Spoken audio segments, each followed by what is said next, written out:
L'enfant prodigue, c'est cet enfant-là, vivant chez son père dans des meilleures conditions, dans des meilleures conditions les plus excellentes.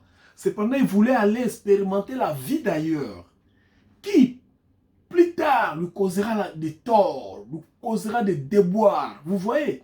Donc là, il dit maintenant, je vais retourner chez papa. Ah, papa était un bon monsieur.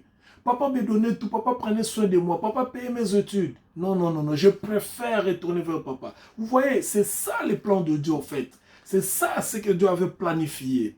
Que l'homme puisse revenir auprès de lui par rapport à d'autres réalités. Parce que s'il fallait laisser l'enfant prodigue dans la maison de son père, il ne saurait pas de ce qui s'est passé ailleurs. Et si Adam pouvait rester dans le jardin d'Éden, il ne saurait pas accomplir le plan de Dieu. Pourquoi le plan de Dieu, c'était, il y a un autre royaume que je veux créer où tu dois dominer, où toi tu vas régner, où toi tu vas contribuer, où toi tu vas te multiplier, tu vas assujettir. Vous voyez, c'est ça le plan de Dieu. Voilà pourquoi il y a la chute de l'homme. Les savants de la Bible et certains théologiens nous enseignent que la chute de l'homme c'était pas une surprise. Dieu n'était pas surpris par le fait qu'Adam ait mangé de l'arbre. Parce que nous avons d'abord d'ailleurs expliqué là-dessus, nous en avons parlé longuement, sur cette chute-là. Vous comprenez? Alors, quelle était encore la suite? L'autre suite, c'était tout simplement, le Seigneur dit, viens auprès de l'homme, il les chassa du jardin de l'Éden et il le ramena sur la terre. Et sur la terre, l'homme commence à travailler. L'homme commence à vivre une vie autre que celle qu'il avait dans le jardin d'Éden. Une vie qui était différente.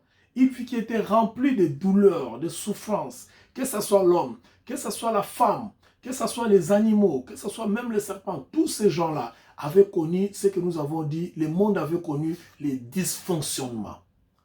Les dysfonctionnements, c'est-à-dire tout a été disjoncté, s'il faut dire. Tout a été dégénéré. Tout a été un peu désorganisé. C'est-à-dire l'ordre qu'il avait établi au commencement dans le jardin d'Éden et sur la terre, c'était un autre ordre. C'est ce que nous avons appelé dernièrement le nouvel ordre. C'est-à-dire quoi? C'est-à-dire, quand Dieu a fait la première alliance dont nous avons parlé, c'est-à-dire l'alliance édénique, pendant qu'ils étaient dans les jardins d'Éden, cette alliance consistait à ce que tu ne pourras pas manger l'arbre qui est au milieu du jardin. Le jour où tu en mangeras, tu mourras. C'était ça l'alliance, c'était ça l'attente, c'était ça la coopération, c'était ça le style de vie, c'était ça la constitution, s'il faut dire, de la façon dont nous devions vivre ensemble. Toi et moi, pour que nous puissions vivre ensemble, tu peux tout manger sauf ce que c'est là. Maintenant, quand il a mangé, Dieu a dit non, c'est fini, parce que tu es devenu comme l'un de nous, à ce qui concerne le bien et le mal. Tu dois retourner là où tu étais. Et il prend d'un monde qui était Adam, il le ramène sur la terre. Et sur la terre, il fait encore avec lui une autre alliance. Au fait, l'alliance, la deuxième alliance, qui est l'alliance adamique, nous avons dit adamique, c'est-à-dire alliance établie entre lui et Adam, consistait à ce que désormais, contrairement à l'alliance édénique qui disait que tu peux tout manger, tu peux vivre sauf ça, mais ici il dit maintenant, ah, puisque tu as mangé, voilà, la terre sera maudite à cause de toi, tu mangeras la sueur de ton front, ta femme aura des difficultés, elle aura des douleurs, j'augmenterai même les douleurs de sa grossesse, ainsi de suite. Et toi, serpent, je mettrai l'inimité entre toi et les diables et tout ça. Nous allons d'ailleurs parler de cela dans la prochaine dispensation. En fait, l'alliance adamique, qui est la deuxième alliance, avait intervenu dans la seconde dispensation. Mais nous l'avons anticipé, pourquoi? Parce que nous voulons vous amener l'idée de comprendre de là où ils étaient et jusqu'à l'endroit où ils étaient venus, comment est-ce qu'ils devaient vivre. C'est-à-dire, ils devaient vivre avec un nouvel ordre mondial. Parce que l'ordre qui est établi dans le jardin d'Éden était totalement différent de l'ordre qui est établi sur la terre. Le jardin d'Éden était la présence de la lumière, il n'y avait pas les ténèbres, il n'y avait pas les malheurs, il n'y avait pas les maladies, il y avait pas... mais sur la terre, il y avait d'autres réalités, entre autres la souffrance, les difficultés, ainsi de suite, la sueur, le travail, ainsi de suite. Je crois que par la grâce du Seigneur, vous êtes en train de comprendre ce que nous sommes en train de dire, parce que l'Esprit de Dieu, je crois, est avec vous et le Seigneur lui-même est aussi avec vous. Que le Seigneur vous bénisse. Alors, nous sommes sur la terre. Adam et Ève sont venus, nous avons dit, Adam et Ève, quand ils sont venus sur la terre, puisque la terre était immense, puisque la terre était un royaume, la terre était un univers, la terre était une planète, au fait des nominations ou bien des termes que nous avons aujourd'hui, ce n'est pas vraiment des termes qui étaient dans la création. Ça sont des termes géographiques ou bien scientifiques. On nous a essayé un peu de caractériser pour dire que voilà, la Terre est divisée en 5 continents. Il y a l'Amérique du Nord, du Sud, l'Afrique, l'Europe, l'Asie et l'Océanie. Ça sont c'est la géographie, c'est la science qui nous aide à comprendre un peu des limitations. Mais quand Adam et Ève étaient revenus sur la Terre, il n'y avait pas de frontières. Je dis bien, il n'y avait pas de frontières et la Terre n'avait pas les noms de l'Afrique, de l'Asie, de l'Amérique. Non, tout l'univers, toute la Terre était le royaume où Adam avait vécu. Adam avait vécu sur ce royaume et c'est sur ce royaume, Adam a eu des enfants, comme ça a été dans le jardin d'Éden. C'est sur ce royaume où Adam a étendu sa notoriété parce que n'oubliez pas, quand Adam et Ève étaient revenus sur la terre, Dieu les avait restaurés sur le plan spirituel. Parce qu'ils avaient porté des feuilles. Hein, voyez-vous, ils avaient porté des feuilles, mais Dieu avait mis l'acte du pardon, là, la présence du Christ. Dieu les avait entourés du Christ. Vous voyez, avec la peau de l'animal que Dieu avait tué. Pour dire qu'ils étaient déjà rachetés. Ils avaient encore un autre lien avec le Seigneur. Bien qu'ils avaient perdu le pouvoir. Nous allons voir ça dans la prochaine dispensation. Bien qu'ils avaient perdu le pouvoir, mais ils avaient toujours le lien avec Dieu. Et ils avaient beaucoup de capacités de faire des choses. Hein, vous voyez, parce que c'est comme, dirais-je, vous voyez quand... quel exemple je donne? Un ventilateur. Quand vous allumez un ventilateur, ça commence à tourner. Quand vous éteignez un ventilateur, ça ne va pas s'éteindre directement. Ça va prendre un peu du temps, peut-être quelques secondes, une minute, je ne sais pas moi combien, et jusqu'à ce que les fans vont s'arrêter complètement. Mais avant cela, ça va tourner. Donc quand Adam était venu, il était venu avec quelque chose, un peu de chaleur, un peu de puissance. Mais le pouvoir, il avait perdu cela. Cependant, puisqu'il était restauré par Dieu, à travers les gestes que Dieu avait posés, en tuant un animal et en prenant la peau de l'animal pour le couvrir, c'était déjà les images de la rédemption, de la restauration. Parce que la rédemption va toujours avec la restauration. Donc Adam avait un peu quelques puissances pour agir, pour essayer de s'imposer sur la terre, sur le royaume qu'il devait vivre, lui et sa descendance. Et d'ailleurs, c'est de lui que nous sommes tous sortis. L'autre chose que nous avons dit, le point très important, il y avait certains bien-aimés qui nous ont posé des questions là-dessus. J'avais dit qu'Adam et Ève quand ils étaient venus, ils étaient ici en Afrique. Ils étaient en Afrique, oui, ils étaient en Afrique. Ils ont bâti, ils ont construit en Afrique. Parce que, vous voyez, l'histoire a été falsifiée, ça c'est vrai. Aujourd'hui, avec la lumière de l'intelligence, avec l'esprit de recherche qui anime même les scientifiques, tout le monde confesse aujourd'hui que l'histoire a été falsifiée. Pourquoi? Parce que quand Adam était revenu sur la terre, dans les continents africains, c'est là où il avait bâti son royaume. Adam avait bâti son royaume dans les continents africains. Et j'irai plus loin pour dire que il contrôlait l'univers, c'est-à-dire les 5 continents actuels, Adam contrôlait cela. Mais sa résidence était en Afrique. Il pouvait aller en Asie. Donc quand je parle de contrôle des territoires ou bien des noms des continents, c'est par rapport à notre géographie. Mais à cette époque-là, il n'y avait pas de nom. Donc toute la terre appartenait à Adam. C'est lui qui contrôlait le nord, sud, est, ouest. C'est Adam qui contrôlait cela.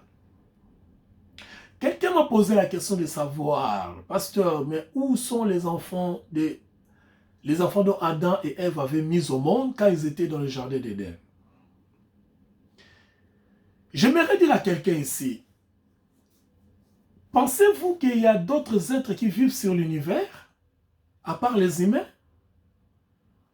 Si c'est non, comment justifierez-vous, par exemple, quand on nous parle, la science nous parle des autres êtres qui vivent dans d'autres planètes? Par exemple, aujourd'hui, on parle des extraterrestres, on parle des ovnis, les objets volants non identifiés, on parle des êtres qui apparaissent et qui disparaissent. Comment pensez-vous à cela? Je ne vais pas aller cela dans les cadres de la science. Mais prenons un peu l'exemple pour ceux qui sont un peu, qui disent non. Vous pouvez avoir raison. Il n'y a pas d'autres êtres. Mais vous n'avez pas de preuves. Parce que le développement scientifique aujourd'hui nous montre qu'il y a d'autres êtres qui existent. Pour ceux qui disent oui, il y a des êtres, où sont-ils? C'est ça la question que les frères m'avaient posée. Ma réponse est simple. Frères, sœurs, est-ce qu'ils croient que Jésus-Christ est vivant? Et où est-il? Parce que le Seigneur est mort, le Seigneur est ressuscité. D'ailleurs, nous venons de célébrer la Pâque. Le Seigneur est mort, il est ressuscité avec ses corps. Quand il est ressuscité, le Seigneur n'est pas ressuscité en esprit. Il est ressuscité avec un corps physique. Simba qui est. Bible le bien lié qui n'a pas disciple. Vous voyez? Bible le bien a mon disciple ça la pêche, ça li pêche, il avait un corps physique. Maintenant, posons-nous la question de savoir où est le Seigneur avec ces corps-là. Donc, le Seigneur est quelque part avec un corps physique. Je dis bien un corps physique parce que quand il est monté, la Bible dit, c'est lui qui est monté de la même manière. J'aimerais que nous puissions lire cela dans Actes des Apôtres, chapitre 1er. Actes des Apôtres, chapitre...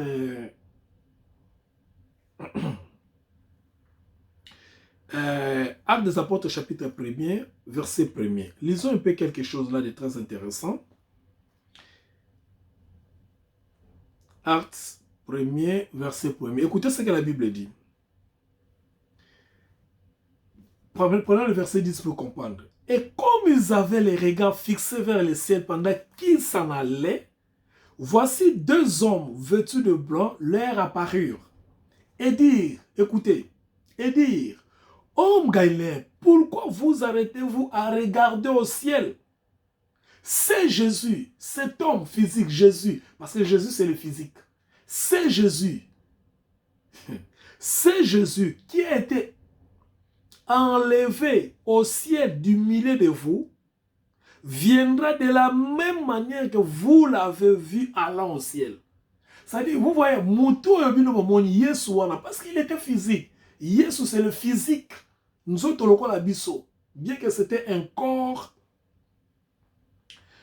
qui était, comment dirais-je, un corps qui était ressuscité, transformé, changé, comme le corps que nous aurons dans les jours de la résurrection, ou bien les jours de sa venue, un corps transformé.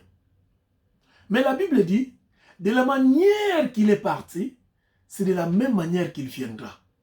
Avec le même corps qu'il est parti, il reviendra toujours avec ce corps-là. Donc là, puisque nous disons que Jésus-Christ est vivant, il est quelque part, mais avec un corps. Il n'est pas un esprit, s'il vous plaît, il n'est pas un esprit. Il est quelque part avec ses corps. Donc les enfants qu'Adam et Ève avaient eus, ils sont quelque part avec un corps. Alléluia. Donc je parlerai des extraterrestres, une thèse qui est un peu discutée et discutable. J'aimerais que si quelqu'un peut poser la question là-dessus, qu'il m'appelle en privé, comme ça nous pouvons essayer un peu de discuter à la lumière des Écritures. Parce que vous voyez ici, nous avons un peu un temps limité. Il y a des choses qu'on ne peut pas dire. Donc, s'il y a des êtres quelque part, autres que les hommes, si vous croyez à cela, bien vous acceptez à cela, c'est que Adam et Ève avaient eu des enfants. D'ailleurs, je vous ai donné des preuves. Il y a encore une preuve qui m'est revenu à l'esprit, je me suis rappelé que je n'avais pas dit ça. C'était dans le livre de Genèse chapitre... Oh mon Dieu. Nous sommes dans le livre de Genèse. Voilà. Dans le livre de Genèse, chapitre 4. Dans le livre de Genèse, chapitre 4.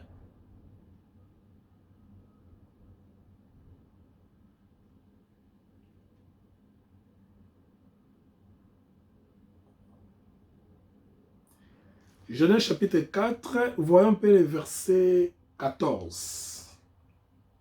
Une autre preuve. Écoutez. Voici, c'est Caïn qui dit après avoir tué Abel. Il dit à Dieu, prenons verset 13 pour comprendre. Caïn dit à l'Éternel, mon châtiment est trop grand pour être supporté. Voici, tu me chasses aujourd'hui de cette terre. Vous voyez, tout cela, c'est pas sur la terre maintenant. Hein? Parce que le premier meurtre s'est passé sur la terre. Parce que dans le jardin d'Éden, il ne pouvait pas y avoir le meurtre. Tu me chasses de cette terre, je serai caché de ta face, je serai errant et vagabond sur la terre. Et quiconque me trouvera, me tuera. Quiconque me trouvera, me tuera. Quiconque. C'est-à-dire, il y a une personne, ou bien un groupe de personnes, ou bien certaines personnes qui pouvaient trouver Adam et Caïn. Quiconque me trouvera. Caïn était conscient qu'il y avait certains êtres, certaines personnes autres que Abba. Parce que ici, comment dirais-je, dans la narration, vous allez comprendre qu'il n'y a que Adam, Ève et Caïn, parce qu'Abel était déjà mort. Ils sont restés à trois. Mais ici, Caïn dit à Dieu, quiconque me trouvera, c'est-à-dire n'importe qui me trouvera, autre que mon père et ma mère, me tuera. Donc, il était conscient que l'environnement auquel nous sommes en train de vivre, les royaumes auxquels nous sommes en train de vivre, il y a certaines personnes. Alors, ces personnes-là, s'ils pouvaient me retrouver, ils me tuera. Vous voyez? Ces personnes-là, ils sont là. Mais j'ai peur qu'ils me retrouvent et qu'ils me tuent. Écoutez écoutez maintenant le verset 15. Ça, c'est Dieu qui dit. L'Éternel dit, si quelqu'un tuait Caïn, c'est-à-dire il y a quelqu'un qui pouvait tuer Caïn. Si quelqu'un tuait Caïn, Caïn sera vengé cette fois. Et l'Éternel mit un signe sur Caïn pour que quiconque le trouverait ne le tuera point. Vous voyez, c'est-à-dire il y a certaines personnes qui sont là, qui n'étaient pas contents du fait que Caïn avait tué Abel. Et pour eux, ils devaient venger, parce que Caïn avait fait couler le sang. C'était étrange. Il y avait certaines personnes. Cependant, Dieu a mis la marque, je ne sais pas comment, il a fait de Caïn un être spécial, de façon que si celui-là ou ceux-là pouvaient trouver Caïn, qu'ils ne puissent pas se venger ou bien ne puissent pas tuer Caïn. Voilà une autre preuve pour dire, il y avait des enfants, il y avait des personnes que Adam et Ève avaient eu et qu'ils étaient là. Voilà la réponse pour mon frère Peter qui m'avait écrit à partir de la RDC. Mon bien-aimé Peter que j'aime beaucoup. Que le Seigneur te bénisse. Alors, ça c'est sa réponse. Nous avons dit qu'ils étaient ici sur la terre. Ils ont vécu ici. Bien-aimé, Adam et Ève ont bâti l'Égypte. Vous voyez les grandes pyramides de l'Égypte. Je vous ai donné un devoir. Si vous avez le temps, faites des recherches comme vous voulez. Vous ne trouverez nulle part. Je dis bien nulle part parce que moi, j'ai eu par la grâce de Dieu à faire ces recherches-là avant de venir vous parler. Nulle part où on dit que ce sont les Égyptiens qui ont bâti les grandes pyramides. Non, c'est faux. C'est archi faux, totalement faux. La conclusion de tous les archéologues, tous les scientifiques, tous les docteurs, les experts, ils ont conclu qu'il y avait d'autres êtres qui avaient bâti ces pyramides-là. Parce que, quel que soit le niveau de la technologie aujourd'hui, le niveau de l'intelligence aujourd'hui, personne ne peut expliquer comment on a bâti les grandes pyramides. C'est un mystère. Et la conclusion dit, ce sont les autres êtres, c'est-à-dire les extraterrestres, c'est-à-dire les autres qui ne sont pas de notre planète, parce que c'est seulement eux qui pouvaient avoir ce pouvoir-là. Parce que même la tour Khalifa en Dubaï, ceux qui ont construit cela, les ingénieurs qui ont construit cela ne sont pas capables d'expliquer comment on avait construit les pyramides, les grandes pyramides d'Égypte, et surtout sa longévité. Et surtout à cette époque-là, il n'y avait pas l'industrie, mais comment est-ce qu'on pouvait transporter toutes ces grandes pierres-là avec l'air masse, comment on pouvait prendre de l'eau à partir du Nil qui était à des kilomètres de là où il y a la grande pyramide. Donc vous voyez, il y a un peu beaucoup de choses à dire là-dessus, mais ce n'est pas vraiment notre message, c'est juste pour vous donner l'idée de comprendre que l'histoire a été falsifiée et l'Afrique a été le royaume où avaient vécu Adam et Ève. La première dispensation prend fin dans la chute de l'homme.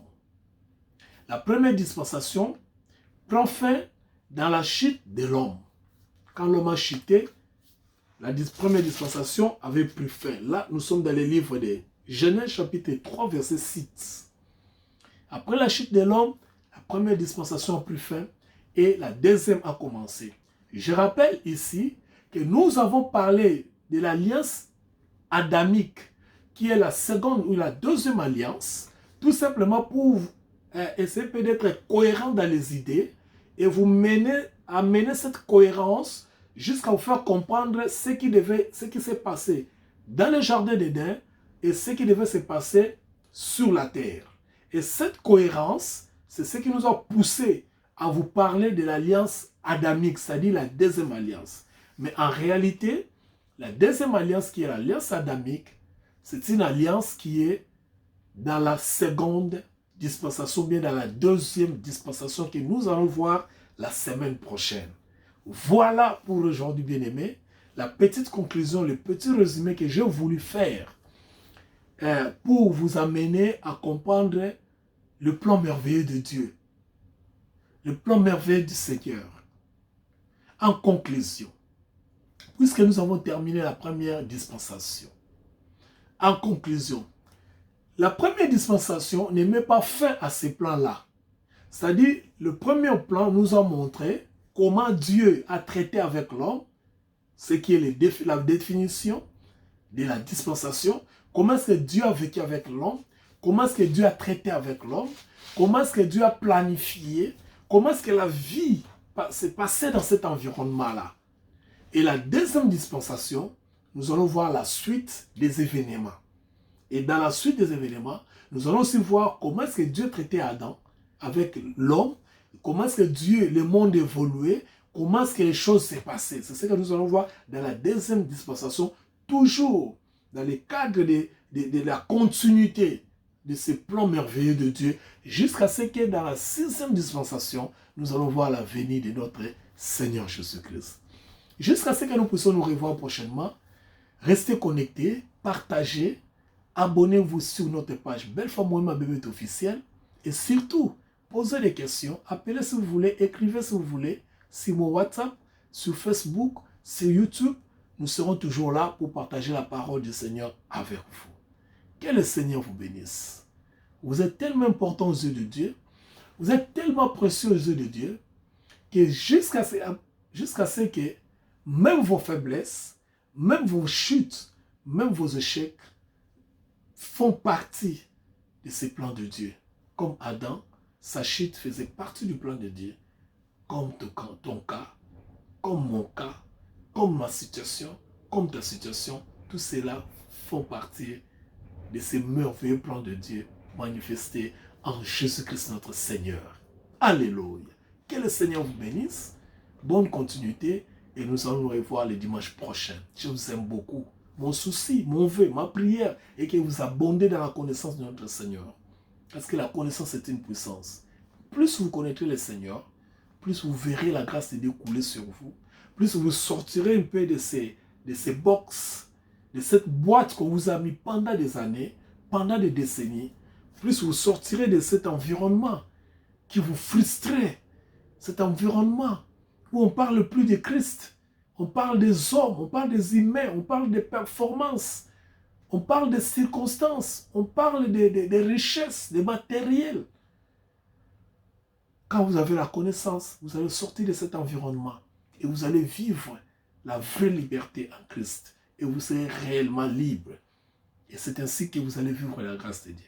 Bien-aimé, un prisonnier qui n'est pas libre, il n'a pas la grâce. La grâce est tarie. La grâce est sèche dans sa vie. Mais quand il retrouve la liberté, il retrouve tout. Votre liberté, c'est la connaissance de notre Seigneur Jésus-Christ de Nazareth. Qu'il vous bénisse jusqu'à ce que nous puissions nous revoir. Restez branchés, restez connectés. Que le Seigneur vous bénisse. Allez, on se verra dans son amour, dans sa gloire et dans ses merveilles. Merci.